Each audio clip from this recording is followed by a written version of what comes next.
All right, good morning. My name is Fred Waller, and I serve as Chief of Chicago Police Department's Bureau of Patrol. I am happy to be standing here beside so many of our partners, particularly the Office of Emergency Management and the Illinois State Police, as we prepare to celebrate the new year. New Year's Eve is a busy time for CPD.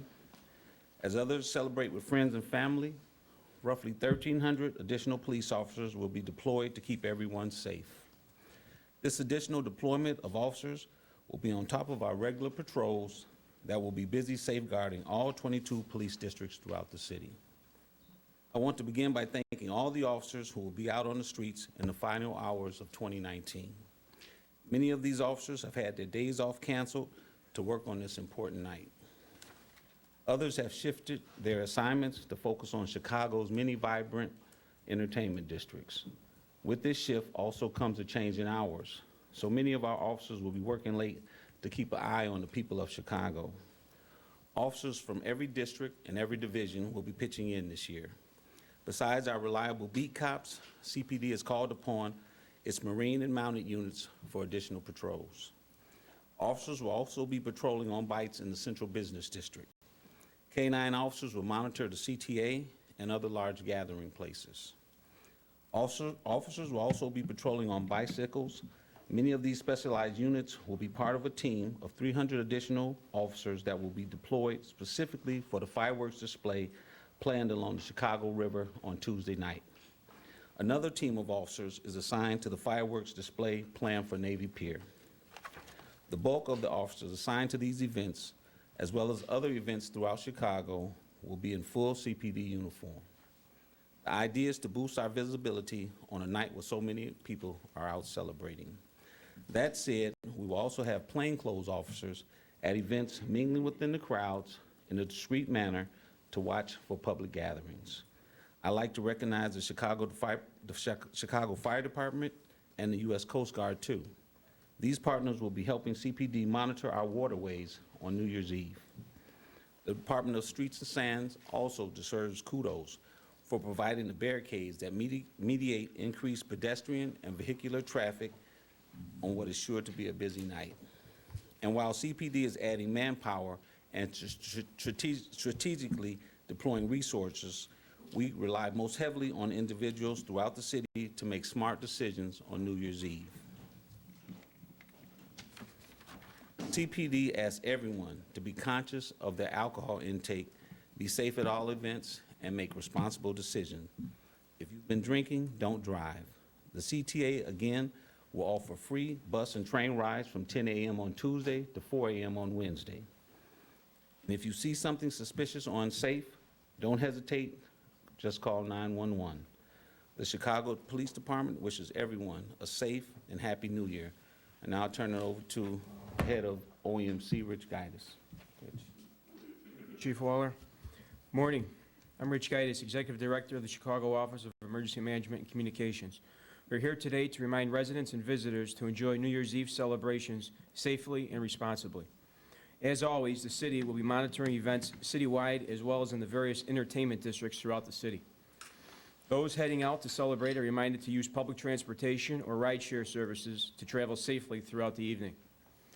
Metra is offering free rides from 6 p.m. tomorrow night, and the CTA will provide free bus and train service from 10 p.m. to 4 a.m. With 2 firework displays occurring on Lake Michigan by Navy Pier and the Chicago River, as well as other festivities around the city, we are anticipating large crowds and significant traffic impacts in the downtown area. To ensure the public safety during the Chicago River display, the Riverwalk will close for the evening at 10 p.m. Viewing will not be allowed from anywhere on the Riverwalk. In addition, the public should anticipate that the following roads and bridges will close to all vehicular and pedestrian traffic as early as 11 p.m. and will be in place until approximately 12:30 a.m. or whenever it is safe to reopen them. Upper Wacker Drive between Lake Street and Lakeshore Drive, and all bridges in between Franklin and Columbus Bridge. A final reminder, wherever you're celebrating, we encourage you to do so safely and be aware of your surroundings. Please report any suspicious activity to 911 or on-site security personnel immediately. I'll bring up Lieutenant Colonel Byrd from State Police. Thank you, guys. Thank you. Good morning. My name is Lieutenant Colonel David Byrd. I'm Assistant Deputy Director of the Illinois State Police. I would like to thank the Chicago Police Department for hosting this joint press conference today to discuss our law enforcement efforts through the New Year's Day holiday. I would also like to thank our other partners who are here today at this event for their efforts as well.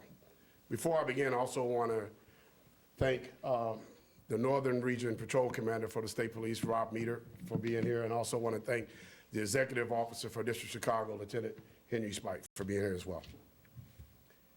As 2019 comes to an end, we have one final statewide enforcement goal in common, which is to save lives. The Illinois State Police will be working additional enforcement patrols through the new year, focusing on impaired driving, seatbelt usage, speeding, and distracted driving, also known as a Fatal 4, as well as other traffic law violations. The Illinois Department of Transportation crash data indicates that in the last 5 years during the New Year's Day holiday, 40% of individuals who were killed died in crashes where at least one driver was under the influence of alcohol. These statistics leave little question that drunk driving kills. Driving under influence is a crime, not an accident. It is one of America's most often committed and deadliest crimes, and it occurs most often at night. Conversely, we know that seatbelts can save lives. Your best defense against a drunk driver is to use your seatbelt. Buckle yourself up and remind others to use theirs as well. Much of the tragedy that results from crashes could be prevented if everyone followed these safety recommendations. One, if you're planning to drink alcohol with friends, designate a sober driver before going out. If you've been drinking any amount of alcohol, don't drive. Use a ride share or a taxi service, use mass transit, or call a sober friend or family member to get you home safely. Lastly, buckle up. Every trip, every time, in the front and back seat. The Illinois State Police, again, will be focusing on all traffic violations with the emphasis on the Fatal 4, speeding, driving under influence, seatbelt compliance, and distracted driving. While we're out there working our patrols or our enforcement details, we want to remind the public about the Move Over Law. The Move Over Law, also known as Scott's Law, is clear and mandates when any vehicle approaches any other vehicle, including a police or other emergency vehicle, stopped along the roadway with their hazards or emergency lights on, the driver of the approaching vehicle must reduce speed and change lanes if possible. I hope that as a result of our combined efforts, we will see 0 traffic deaths and a reduction in the number of crashes this holiday. Please drive sober, protect yourself with seatbelts, and drive to survive during this holiday season. Thank you.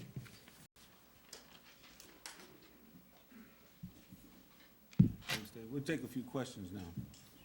Chief, specifically with Navy Pier, just curious if you guys have altered your plans at all in Scotia OAMC as well from the summer when we had that incident out on the pier during the July 4th fireworks. Did that change your planning for this time around at all? We haven't changed our planning. What we just make sure that we have coordinated efforts with our federal partners and with everyone who's deployed to the pier. We haven't changed our plans at all. We'll still have deployments that'll be coordinated there. Go ahead, Rich. Just wanted to add, Chief, that there's always escalation plans that are part of all our planning when it comes to public safety and major events throughout the city. So there's escalation plans that we're able to pull up quickly if needed, if something does happen throughout the city. What about at the CTA? We had an incident overnight. There was an incident last year right before the New Year's Eve Right. celebration. You talked about that a lot right before you mentioned how you were going to plan for security for this year. So what can you say? All right, we'll be beefing up our mass transit patrols, about 50 additional officers. We've bulked it up continuously throughout the year, and we'll have about 50 additional officers along the CTA railways and the buses, so about 50 additional officers. Has there been any change to the patrol around the CTA even this morning since the incident overnight? And can you also give us any update on what detectives are finding looking for video? I don't have any specific updates right now. We're encouraged because the CTA has some of the best cameras, the high definition cameras, and we use those for crimes of this sort. But again, we'll be beefing up those. There'll be stops that'll be designated where we'll have people who will be on foot and they'll be designated to those stops during New Year's Eve, because we know some of those stops will be high volume with people celebrating. Has that patrol changed today at all, though, because of the incident overnight? It hasn't changed. State and Lake is one of the high volume stops, so we'll make sure that we have someone there so everyone feels safe riding CTA. As we said, it'll be free to ride CTA, so we expect a high volume of traffic coming through as people celebrate. This is more for state police with the fatal 4, and you're talking about driving under the influence. How will the legalization of recreational marijuana at midnight go into effect and change your protocol at all for identifying those drivers? For patrol personnel, will not change anything for patrol personnel. We will still use our standard field sobriety testing as an indicator of impairment. So to be honest, we're going to continue business as usual. Our standard operating procedure will stay in effect.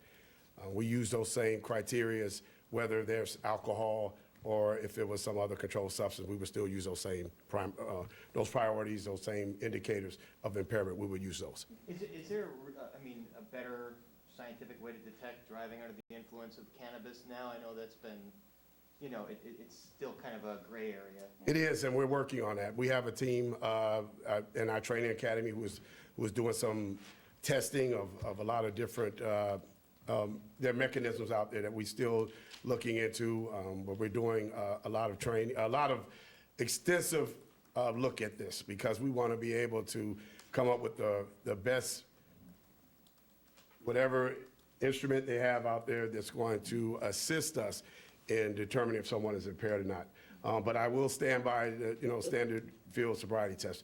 We will continue to use those until we have something that comes along better that we can use in conjunction with, because those tests will always be in play for not just Illinois State Police, but all law So enforcement. field sobriety test can detect if someone's just impaired, whether it be cannabis or something else. There will be those same indicators that we use for impairment, we use throughout. So whether it was alcohol, if it was any other controlled substance, those indicators would identify themselves through standard field sobriety tests. Could I also ask Chief Waller, just with 1 day left to legalization, just to remind Chicagoans how the CPD plans to approach marijuana, smoking in public, how aggressively the police will go after any kind of offenders now that it's legal? No, we have videos out to instruct the officers what the new laws will be.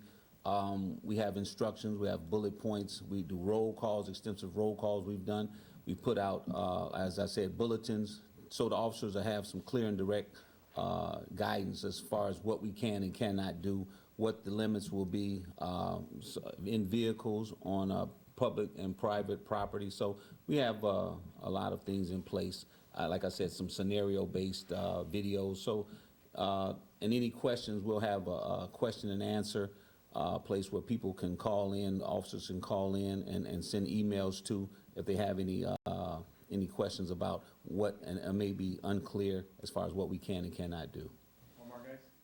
Chief, not related to New Year's Eve specifically, but there, in New York, there's been quite a string of alleged hate crime Right. incidents, anti-Semitic incidents. Right. Throughout the New York, New Jersey area in the last Exactly. week or so. Right. Is that branched out to here in Chicago in terms of increasing the focus of your patrol on hate crimes, potential hate crimes this week? We haven't seen anything here, but we have taken some precautionary measures against that at some of those local synagogues and different places. So we're looking at that. We look at any critical incidents that happen throughout the country, and then we take precautions against those type of places.